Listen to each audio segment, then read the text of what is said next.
Welcome back to Runiverse. I'm Andrew, and in this video I'm going to be kicking off a series where I play a single elimination tournament for these 8 Flesh and Blood characters. So 6 of them are pre-constructed decks, the Blitz decks, and the other 2 are the official Legend Story Studios budget Blitz deck lists that I have assembled. So the 2 that are assembled here are Katsu and Kano, the Ninja and Wizard, and those 2, I don't know if those deck lists are necessarily designed to be balanced against the pre-constructed Blitz decks, or even if the different Blitz, but precons are balanced against each other.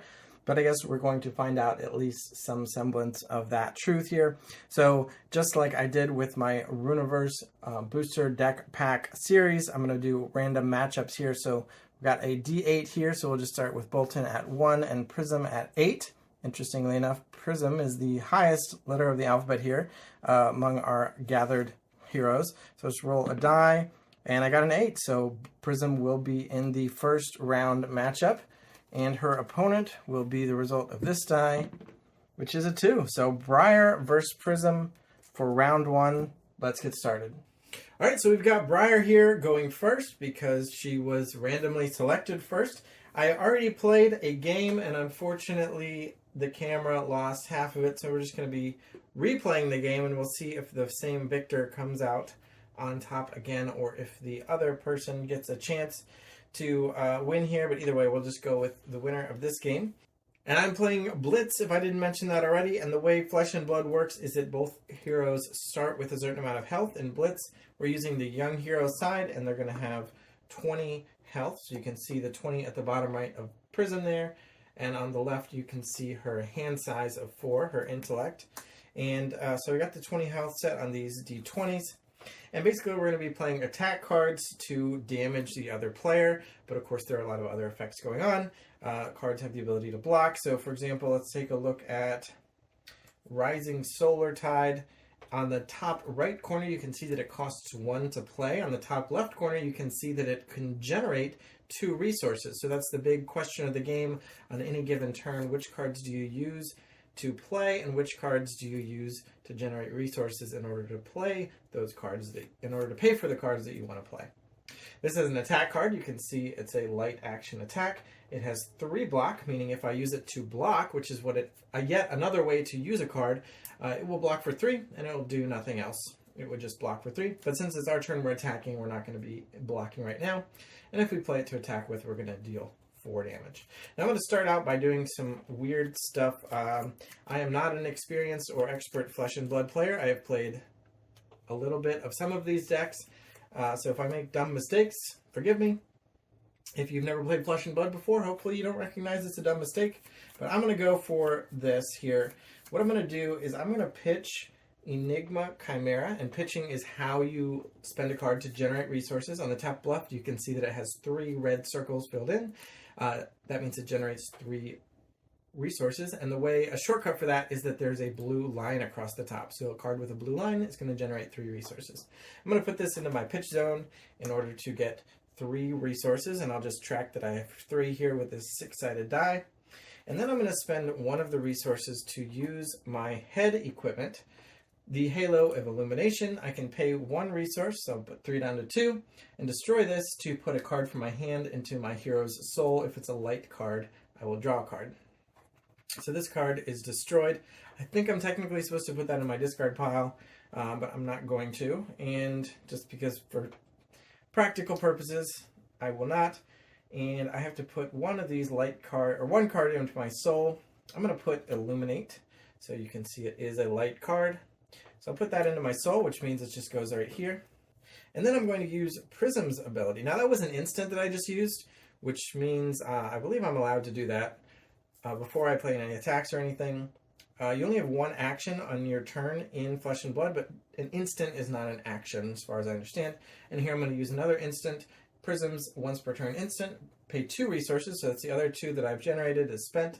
And banish a card from her soul. That would be this Illuminate I just added there. I'll move it to the banish pile to create a Spectral Shield token. So I'm going to get a Spectral Shield, which is a token that I had set off to the side here. It's an aura, which is going to be relevant in a second. and it says if my hero will be dealt damage, I instead destroy this aura and prevent 1 of that damage. So I now have this aura in play, and now I'm going to use my Iris of Reality, which is the weapon that I'm playing with as Prism here. During my action phase, illusionist auras I control are weapons with 4 attack, and once per turn action, spend 3 resources to attack and go again. So I will need to spend 3 resources in order to attack with it, but I will pitch another blue card and put that in my pitch zone here for 3 more resources, which I will spend to be able to attack with this aura as a 4 attack weapon. Now, this is an action to use. You can see it's once per turn action. This is an action, like I said, you can only do once action per turn, but because this says go again, I will be able to do another action.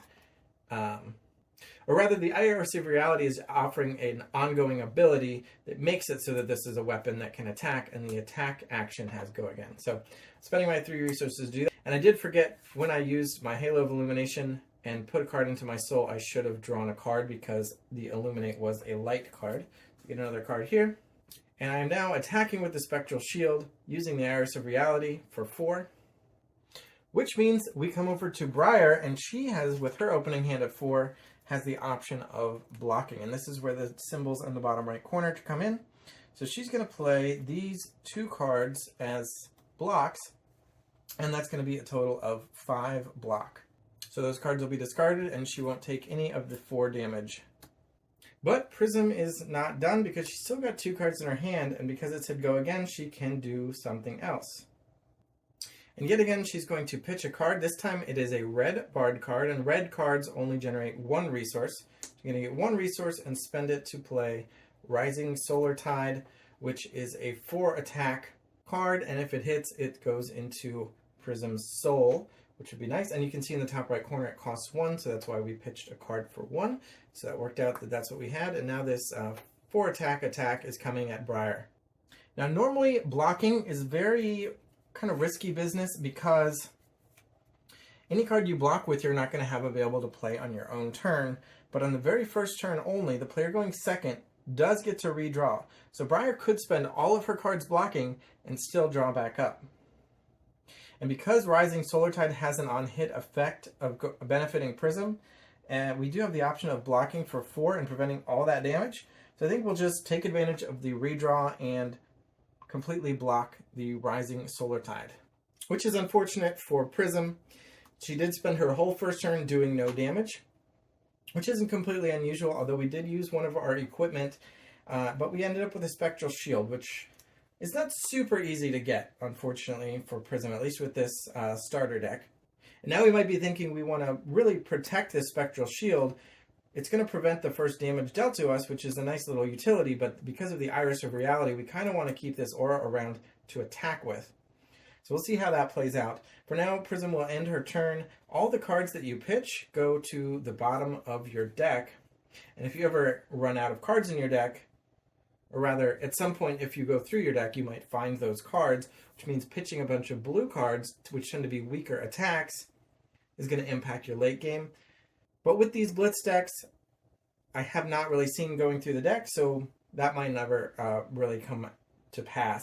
So here to end our turn, we're going to draw 4 cards, and that's what Prism will have to block with over on Briar's turn.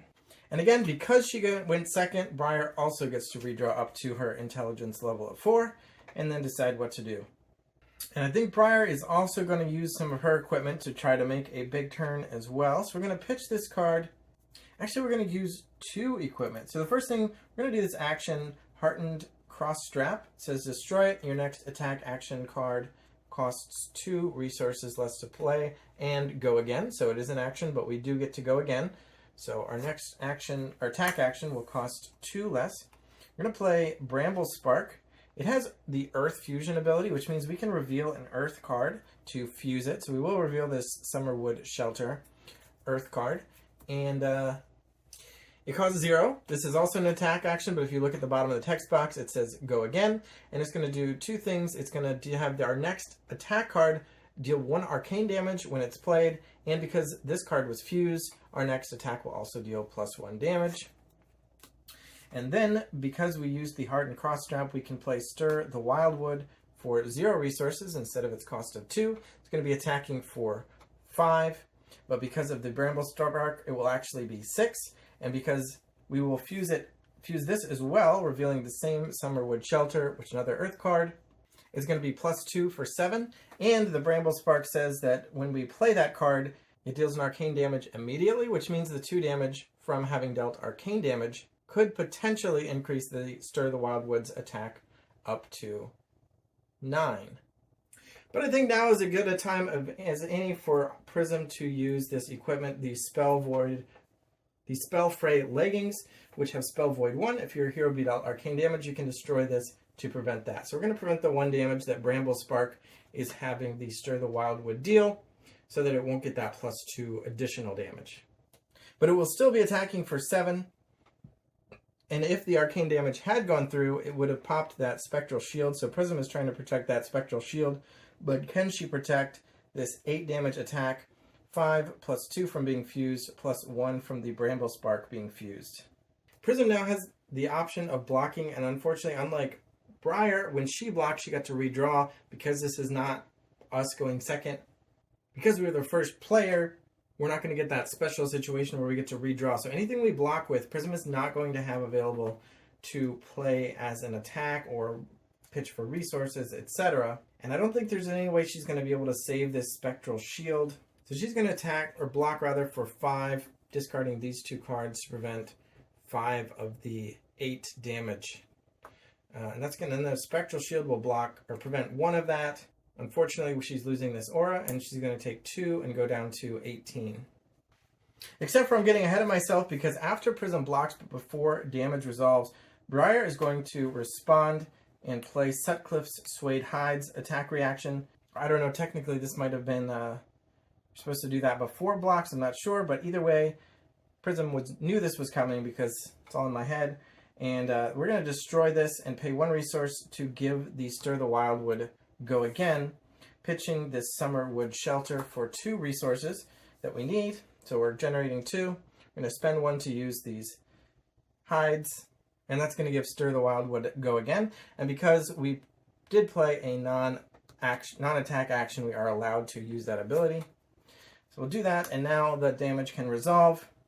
And Briar still has 1 resource and has a go again, so we'll spend that resource to attack with the Rosetta Thorn, which is her weapon, and that is a 2 attack, but because we've played an attack and a non-attack, it's also going to deal 2 arcane damage as soon as we attack with it.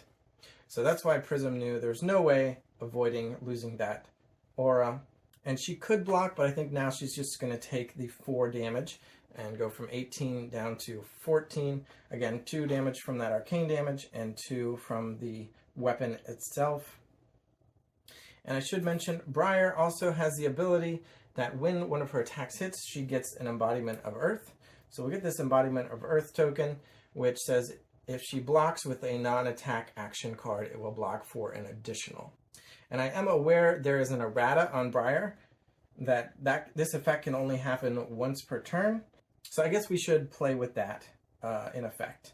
Briar does have 1 card left in her hand that she didn't play or use, so we're going to end our turn and put that card in her arsenal. So the arsenal is kind of a little spot where you can save 1 card between turns. She's still going to get to draw up to 4, and she'll have this as a kind of a 5th card. Although cards from arsenal have some restrictions, you're only allowed to play the card. You cannot pitch it or do things other than play it straight up. So put the weapon back, discard these, and just like on Prism's turn, the pitched card goes to the bottom of the deck, and Briar will end her turn by drawing 4 new cards. So that was a big attack from Briar, definitely an action-packed first turn on both sides, although Briar made a lot of headway out of hers. So will Prism be able to come back? Unfortunately, because she blocked, she's only got 2 cards left, and I think we're going to play Herald of Rebirth, pitching this card for 3 resources. So Herald of Rebirth, we will have 1 resource left after that, but I don't think we're going to spend it. So this is a 7 attack action, and if it hits, it goes into Prism's Soul, and we get to put a card with Phantasm from our graveyard on top of our deck, which we do have if we really want to do that. But unfortunately, it also has this Phantasm keyword, which means if Briar defends with an attack action card with 6 attack printed on it, it will just straight up destroy this attack. So it's attacking for 7, which is a great deal. It's just that it's super easy to block, depending on the contents of your deck. And Briar does have a good number of 6 attacks in her deck. But it's the best Prism can do, so we're going to go ahead and send that 7 toward Briar and see.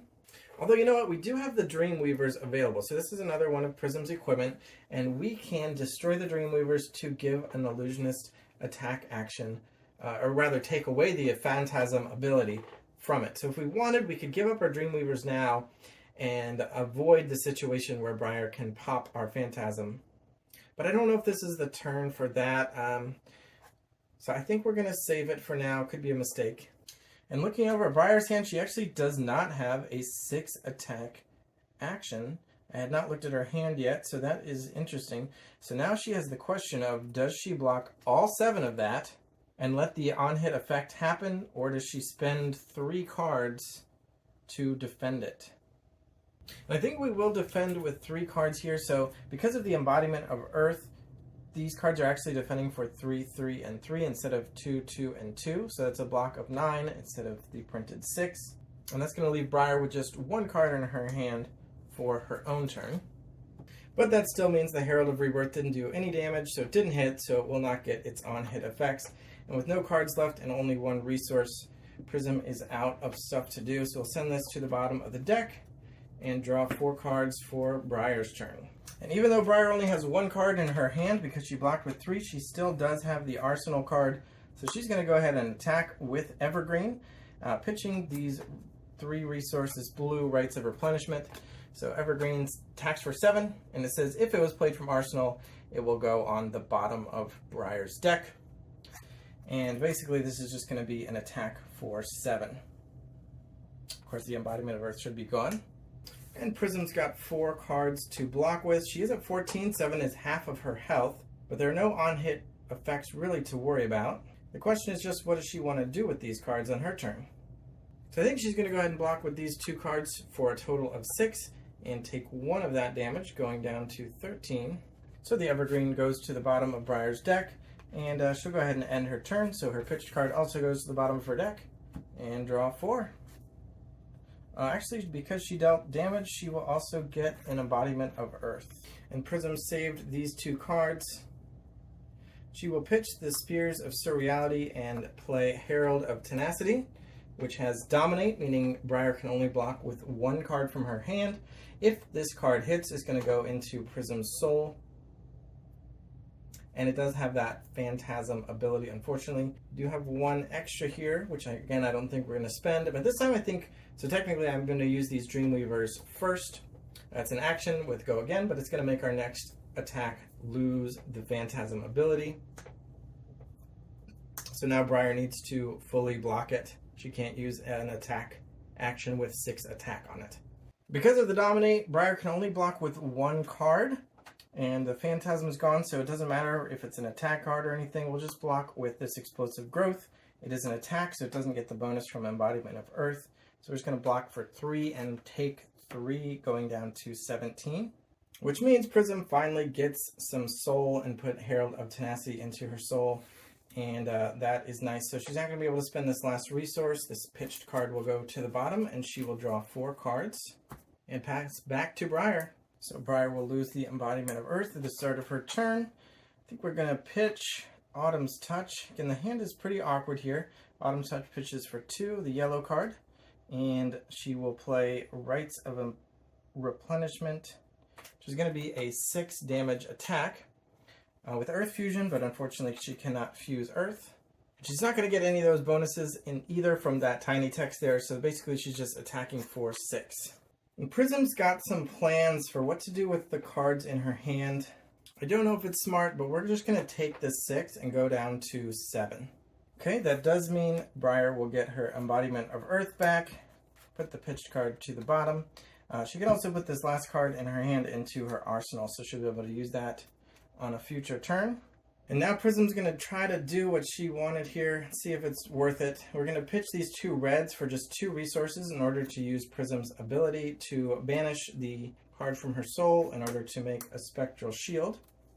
It is going to be a weapon because of the Iris of Reality. So we'll pitch 3 in order to be able to attack with this as a 4 attack that has Go Again. And Briar kind of wants to keep her card. She's got a plan for how to use it. So she's going to play this Burgeoning to block for 2 and take the other 2, going down to 15. Still feeling pretty safe against Prism's 7. But this had Go Again, so Prism is going to use her own Hardened Cross Strap to reduce the next attack action card she plays by 2 resources, and then this also has Go Again. So she'll play the last card in her hand for 0 resources, and it's going to be a 7 damage attack with Phantasm again, and if it hits, it goes into her soul, and she gets a Spectral Shield token, so she would have 2 of them. So 7 damage Phantasm coming at Briar, who crafted her hand and kept it the way she wanted it. And you know what? Maybe she'll just take that 7. She just used this Burgeoning. This was a 6 attack action that could have popped the Phantasm, but she doesn't have any more in hand, and she kept these for a reason, so may as well just take the 7. She can't block it all anyway at this point. So we'll go down to 8. Still in the lead. But that means Prism gets some more soul and gets another Spectral Shield, which is nice. Put these on the bottom and draw 4 new ones. Still behind, but at least we had a pretty nice turn there. Got a bunch of damage in, got an extra Spectral Shield. And now Briar can exact the plan that she's crafted here, which is going to be to pitch this yellow card for 2 resources and then play an Amulet of Earth for 0 resources. So this is a non-attack action. It's an item action. But it says Go Again, so we will get to Go Again, and because it's an item, it's going to come into play, and we can use that instant ability on it later on. But mostly she just wanted to play it so that she played a non-attack action. She'll then play the Rites of Lightning for 1 resource. And this has Lightning Fusion, and we did save a lightning card, and it says when you attack with it, if it was fused, it deals an arcane damage, and if you've dealt arcane damage this turn, it has Go Again. So she's going to get to Go Again after this. She still has 1 resource, and we're dealing an arcane damage immediately, which Prism can't really do anything about. You can't block that. You would need that Spell Void, those equipment to block that. So she's just going to take... actually, she just loses a Spectral Shield. And that was a mistake on Briar's part. But yeah, she kind of planned her whole hand around this. And yeah, that Spectral Shield is going to pop the arcane damage or prevent it. And now the Rites of Lightning, because of the way it's worded, says if you've dealt damage, arcane damage this turn, it gains Go Again. But she has not dealt arcane damage, so it does not have Go Again. And Briar is not going to be able to follow up with the Rosetta Thorn attack as I expected. Nonetheless, this 4 attack is still coming at Prism. 4 is not that hard to block. However, I think Prism will actually choose not to block and just go ahead and take the 4 -1 from this Spectral Shield. So she'll take 3 damage and go down to 4.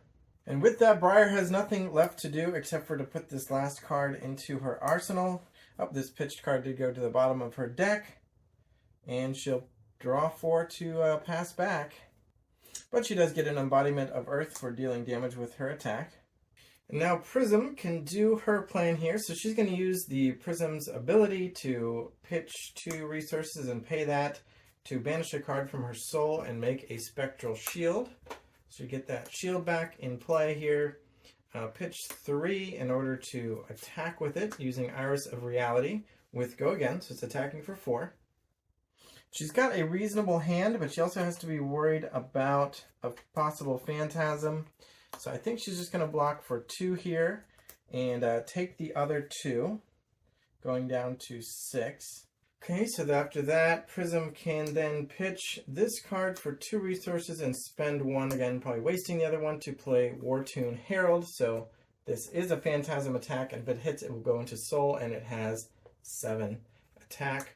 So this did its job, and Briar, expecting the Phantasm, will go ahead and block with the Rites of Replenishment, which will destroy the Wartune Herald, unfortunately for Prism. And thus, Prism will end her turn.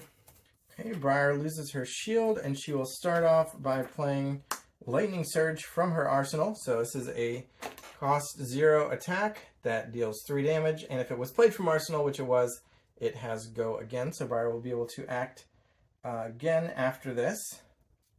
Now this would break Prism's shield and deal 2 damage, putting her down to 2, so we got to be careful here. And I think she's going to have to block with this Herald of Ravages, blocking for 3, so preventing all the damage from that attack. But Briar will then pitch So tomorrow for 3 resources and spend 1 of it to play another copy of So tomorrow. This one is a red one. It says, put target Earth or Elemental action card with cost 0 or greater from your graveyard on the bottom of your deck and banish this card. If it was played from Arsenal, draw a card and also go again. But we will get the go again, but we won't get the draw card. So let's see what she wants from her discard pile. Again, I don't think it matters because we're not going to be getting through our deck, but I'm going to go ahead and put this red Rites of Replenishment on the bottom of the deck. And after the go again text there, we will spend another resource in order to attack with the Rosetta Thorn. Now, as a reminder, because we've played an attack and a non-attack action card this turn, it's going to immediately deal 2 arcane damage, and then it's going to be attacking for 2. And Prism has no choice but to take the 2 arcane, so that will crack the Spectral Shield and deal 1, putting Prism down to 3. And for the attack itself, though, I think she will block that one.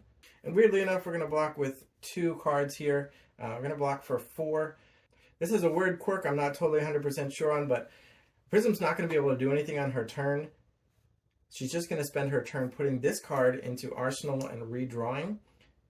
And we don't want either of these cards in our hand after that redraw. And I don't think you're allowed to discard unused cards. You can put one into your arsenal and then you draw up to your intelligence level, in this case 4. So any cards we don't use at that point will stay in our hand and take up a slot. And since we don't want either of these, I'm actually going to block for 4 instead of the necessary 2, just to get both of those cards into the discard pile and prevent that damage.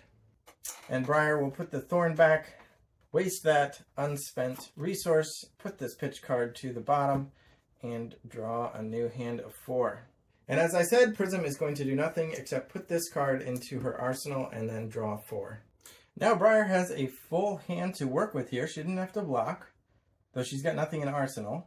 So Briar has a pretty good hand here, and she's going to play Bramble Spark and reveal Earthlore Surge, which is an Earth card, in order to fuse Earth here. So it says, the next attack card you play this turn deals 1 arcane damage when it's played, and since we fused it, that attack will have +3 damage. And of course this says go again. Then we will pitch the Earthlore Surge that we revealed for 3 resources and spend 2 of them to play Stir the Wildwood, which has Earth Fusion, and we will reveal this Autumn's Touch from our hand, which is also an Earth card. So because the Stir with the Wildwood was fused, it's going to be +2 damage. Because of Bramble Spark, it's going to be +3 damage. And if this immediate 1 arcane damage that Bramble Spark is having it deal resolves, it's going to be another +2 damage. So it's currently attacking for 10 plus an immediate arcane damage triggered, and if that hits, it's going to be attacking for 12. So I have crunched the numbers, and I think Prism's going to die here. So we're just going to do something that's more fun, more cool. We're going to play an instant in response to that arcane damage trigger. So you can play instants off turn, and in fact you can pitch cards to pay for those instants if needed. And Prism is going to play this card from her arsenal, which is Prismatic Shield, and it says create 3 Spectral Shield tokens. Unfortunately, it's going to cost 3 resources to do that, so we're going to pitch this blue card here and make 3 Spectral Shields. Now, from here, we've got a couple options. One is to let that arcane damage resolve, pop the shield, and then it's going to be attacking us for 10 damage, and we can block with 6 of this from our hand, bringing it down to 4. The remaining Spectral Shields would bring that down to 2, and then that would put us at 1. So we could actually survive this attack and hope that Briar doesn't have any follow-ups, which, because she doesn't have a go again, presumably she does not have any follow-ups. However, we can see on board that she has this Amulet of Earth in play from a few turns ago, which is, as an instant, Briar can destroy the Amulet of Earth and give her attack action card +1 damage. Because she has fused Earth this turn, that option is available, and that's something that she could do in response after we've declared our blocking. And again, we can block for a maximum of 3/6. This card doesn't block, and then these 2 are 8. So we'd go down to 1, except for that Amulet of Earth would mean we are dead. So we can see on board that that plan does not work, unfortunately. So instead, we're still going to die, but we're going to do a slightly cooler play. And that is we're going to pitch these 2 cards for 4 resources and play another instant, which is Merciful Retribution. We're still doing this before that arcane damage resolves. And Merciful Retribution is an instant aura. Instant meaning we can play it now. Aura meaning it's going to come into play like these Spectral Shields do. And it says whenever an aura or attack action card you control is destroyed, deal 1 arcane damage to a hero. So this would be a great thing to have had to play a while back. And if it was a non-token light card, put it into our hero's soul. Should be great if we're attacking with a Phantasm, and Briar blocks with a 6 attack card and destroys the Phantasm. They take 1 damage from the Retribution. This also has the Spectra ability, the Spectra keyword, which means that this card itself can be attacked, and any attack is enough to take it out. So it's just kind of vulnerable, sitting there having its effect, which is very powerful, but only until Briar's willing to spend an attack to get rid of it. So we got to make use of it as much as possible before she has that opportunity, especially now when she's already declared an attack. So we've got these Spectral Shields, and we're now going to have this Merciful Retribution in play. And now we can let that 1 arcane damage trigger resolve, which will be prevented by the Spectral Shield, which means Merciful Retribution triggers and deals 1 damage to Briar. However, the Stir the Wildwood is still attacking for 10, and we now have no blocking effects, so we have to take the full brunt of it. Like I said, we're still going to die, but slightly cooler play, getting to play this Merciful Retribution. So we're going to take 8 of the 10. These 2 Spectral Shields would pop, and we're going to go to -5 here. But if we were somehow still alive after that damage, our triggers here would resolve from Merciful Retribution and deal 2 back, putting Briar down to 3. So pretty close game. Unfortunately, Prism really didn't get to go off, and spoiler, I said that this is the second game. The first game I played, Briar also won that one. So I don't know if it's just Prism's pre-built deck here that doesn't really get to do its thing, or if I just don't know how to play it properly, I don't know. Or maybe you just need to draw some of these powerful auras earlier on the game when they can be more relevant. If you saw any mistakes, certainly let me know, whether there's a rules mistake or just a failure of good gameplay in carrying out these characters' game plans. But anyway, stay tuned for the round 2, or the second quarterfinals pairing, and then in the semifinals you will see Briar against one of the other 6 contenders. So thanks for watching. Subscribe so we can get more subscribers, and bye.